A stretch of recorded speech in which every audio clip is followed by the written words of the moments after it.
Tem vendedor que fala bonito, tem vendedor que fala rápido e tem vendedor que fala tanto que quando termina, o cliente já esqueceu o que queria comprar. Falar bem ajuda, mas lábia sozinha não fecha a venda. Venda exige pergunta certa, exige diagnóstico e exige entender o problema antes de apresentar a solução.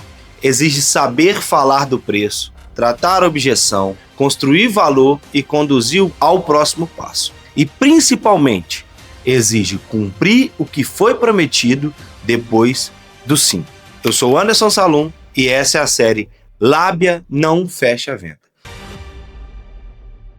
Aqui nós vamos conversar sobre situações que acontecem todos os dias no comercial. Cliente que acha caro, proposta que fica em análise por tempo indeterminado, vendedor que oferece desconto antes mesmo de alguém pedir, reunião que termina com um elegante, depois a gente se fala, e ninguém sabe exatamente quem vai falar, quando vai falar, ou se ainda existe uma venda para falar. Vamos abrir essas situações com método, exemplos, ferramentas e perguntas que você poderá usar na próxima conversa comercial. Sem fórmula mágica, sem pressão disfarçada de técnica e sem aquela promessa de vender qualquer coisa para qualquer pessoa. Porque às vezes a melhor decisão comercial também é reconhecer que aquela venda não faz sentido. E tem mais uma coisa, depois do sim, eu não posso desaparecer e deixar a operação descobrir sozinha o que foi vendido. Eu também não quero brigar com o Éder, porque prometi uma coisa que ninguém sabe como entregar. O Éder é um cara paciente, mas eu também não gosto de testar sistema em produção nem a paciência dele. A venda precisa ser verdadeira, precisa ser clara e precisa estar integrada com a equipe de operação. Eu preciso reconhecer uma qualidade do Éder, que todo comercial deveria ter por perto. Ele olha para uma ideia e pergunta: isso funciona mesmo? Às vezes, dá uma vontadezinha de responder: funciona sim, confia. Mas confiança sem processo vira reunião extraordinária. Enquanto eu ajudo a abrir a conversa com o cliente, o Éder ajuda a garantir que a conta e a operação fechem. Por isso, venda boa não termina no sim. Ela começa no que foi prometido. E se você também gosta de entender o que acontece depois da proposta, acompanhe os conteúdos do Éder na série A Conta Precisa Fechar. Então, aceite o meu convite, prepare um cafezinho e vamos conversar sobre vendas? Lembrando, lábia não fecha a venda. Falar bem ajuda. Vender bem exige método. Talvez o problema não seja reajustar ou não reajustar. Talvez seja tentar cobrar mais entregando exatamente a mesma coisa. Aí, meu amigo, até eu vou querer explicação. O cliente pode aceitar um reajuste. O que ele não gosta é de pagar mais e receber o mesmo boleto com uma fonte diferente. Deixa eu te mostrar uma situação comum. A empresa tem uma receita recorrente. O fornecedor reajustou. A equipe ficou mais cara. O aluguel subiu. O sistema subiu. Até o cafezinho resolveu participar. Só a mensalidade continua congelada. O gestor pensa: se eu colocar R$10, meu concorrente vai usar isso contra mim. Então, adia. 1 mês, mais 6. Quando percebe, passou 1 ano protegendo o cliente no reajuste e obrigando a própria empresa a absorver tudo. A empresa virou uma instituição filantrópica, sem ter sido avisada. Isso pode parecer prudência, mas também pode ser uma perda silenciosa. Não reajustar também é uma decisão comercial, e decisão comercial sem conta é esperança bem investida. O erro é olhar apenas para uma pergunta: quantas pessoas podem cancelar? Ela é válida, só que está pela metade. A outra parte é: quanto a empresa deixa de gerar tentando evitar um cancelamento que ainda não aconteceu? Aqui a conversa muda. Você deixa de analisar apenas o medo e começa a comparar cenários. Não estou falando de reajustar de qualquer jeito, muito menos de mandar: prezado cliente, informamos que a partir do próximo mês, quando começa com prezado cliente, a pessoa já segura a carteira. Se terminar com contamos com a sua compreensão, ela vai pagar mais e ainda receber uma tarefa emocional. É muita responsabilidade para um boleto só. A pergunta correta é: como aumentar o valor e ao mesmo tempo entregar algo novo, útil e fácil de explicar? Hoje, a empresa tem mensalidade defasada, margem apertada e pouco espaço para investir. O cenário desejado é receita sustentável, valor percebido e cliente entendendo a mudança. Entre os dois, existe uma lacuna, e é essa lacuna que precisa ser trabalhada comercialmente. O cliente precisa entender o que recebe hoje, o que passará a receber e quem está preparado para explicar. Porque benefício mal explicado não vira valor. Vira grupo de WhatsApp, e grupo de WhatsApp sem informação vira Assembleia Popular antes do almoço. Agora vamos colocar números nessa conversa. Imagine uma empresa com 2.500 clientes recorrentes. Ela ajusta a mensalidade em R$10. Sem nenhuma retirada, são R$25 mil de receita adicional por mês. Em 12 meses, R$300 mil de receita adicional projetada. 300 mil é o tipo de número que faz o empresário parar de olhar o celular durante uma reunião. Mas calma, ainda não é lucro, senão a Receita Federal aparece antes da LifePrix. Vamos usar um cenário prudente. Imagine que 3% da base peça a retirada do novo benefício.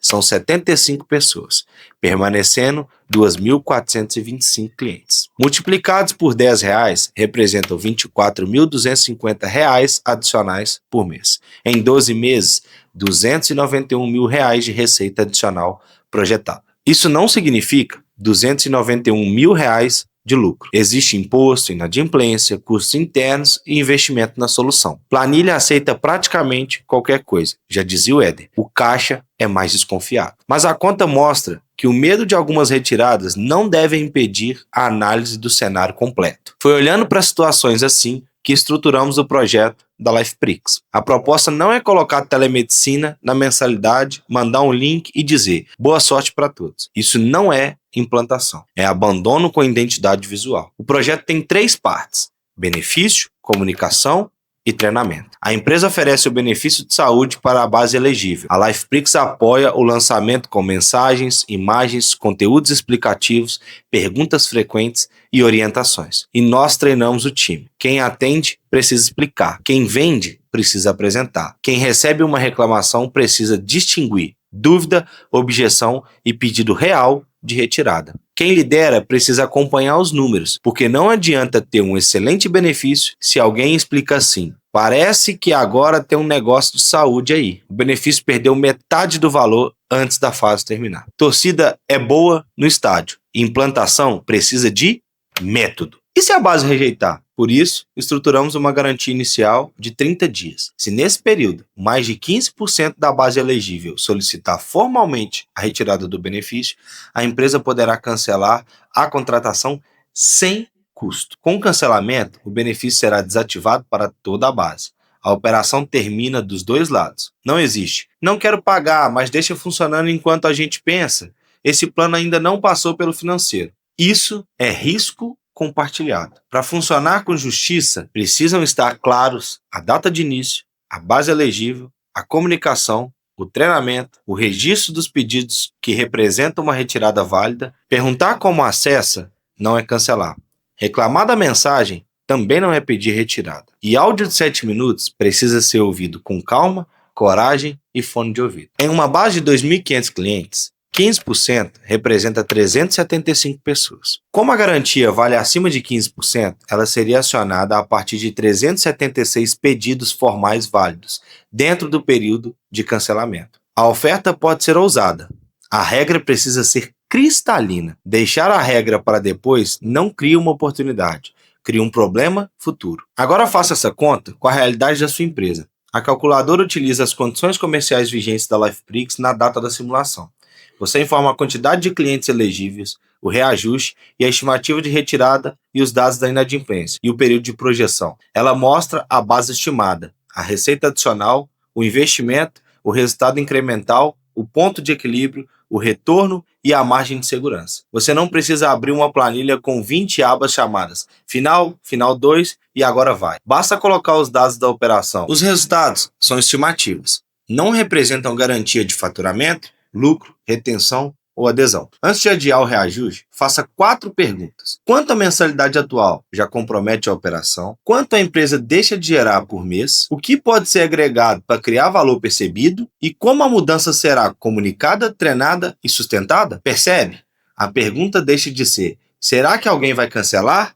E passa a ser, qual o cenário é mais sustentável para o cliente e para a empresa? Isso é mais honesto e muito mais defensável do que vamos aumentar porque está tudo caro. Pode ser verdade, mas não é uma proposta de valor. O medo de cancelamento não pode ser ignorado, mas também não pode sentar na cadeira do gestor e tomar decisões. Meça o risco, compare os cenários, prepare a comunicação, treine o time, use a calculadora, faça um cenário otimista, um conservador e aquele que o financeiro adora, em que tudo dá errado ao mesmo tempo. É bom estar preparado, só não pode morar nesse cenário. Veja o ponto de equilíbrio, entenda a margem de segurança e depois vamos tomar um cafezinho e conversar sobre a realidade da sua empresa. No próximo episódio, vamos abrir outra situação que derruba muita venda. Quando o cliente diz que o concorrente está mais barato, ele está realmente falando de preço? Eu sou o Anderson Salom e este foi Lábia não fecha a venda. Falar bem ajuda. Vender bem exige método.